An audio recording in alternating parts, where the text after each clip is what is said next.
YouTuber highlights 2025 WNBA MVP favorites challenges amidst league attendance rise, lockout rumors. When unrivaled co-founder and WNBA Vice President Nafisa Collier saw the accusations swirling around her involvement in both leagues, she didn't skip a beat. While everyone else was enjoying fireworks, you were thinking about how me and Stewie of all people are conspiring to force a lockout that would result in less money year-round for WNBA players, she quipped on X, making her stance crystal clear. Yet as August winds down, the WNBA's ongoing discussions with the league continue to simmer with tension. And just when it seemed things couldn't get any hotter, Rachel DeMita chimed in with yet another take, one that Fee might soon have to confront. "We're not asking for the same salaries as the men, we're asking for the same revenue shares," the 2025 MVP frontrunner has stressed repeatedly.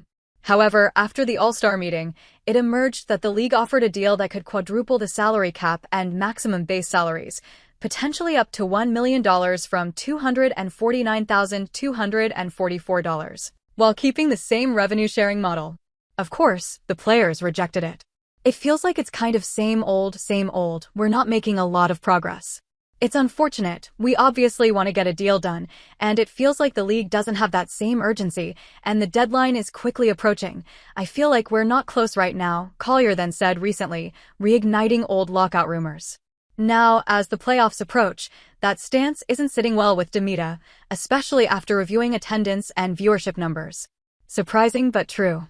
The W just ended up recording 2,501,609 fans in attendance, with 13 teams over 226 games, enough to surpass the previous mark set in 2002 with 16 teams.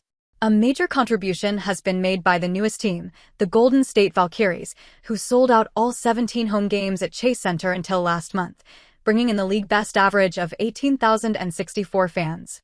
And then there's the Indiana Fever, obviously, who averaged 16,747 despite CC's being sidelined to just 13 games. Following them were the New York Liberty, Aces, Wings, and Mystics. However, the Minnesota Lynx, with their 30-8 record, #1 ranking in the W, and playoff berth already clinched, are nowhere to be seen in the top 9.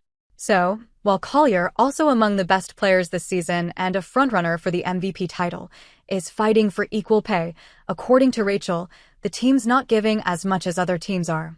"Continue to run up the viewership numbers, get B in seats when it comes to attendance, show everyone how great you are and what you actually deserve," she added later in the video. "And then in 3 years when you get back to the table, you will have much more leverage than you do now." Unfortunately, it's still just such a short period of time that we've seen this boom in the W. And I just think that a lockout or a player strike at this point in time with where the WNBA is at would be so bad. It would be really bad for the league.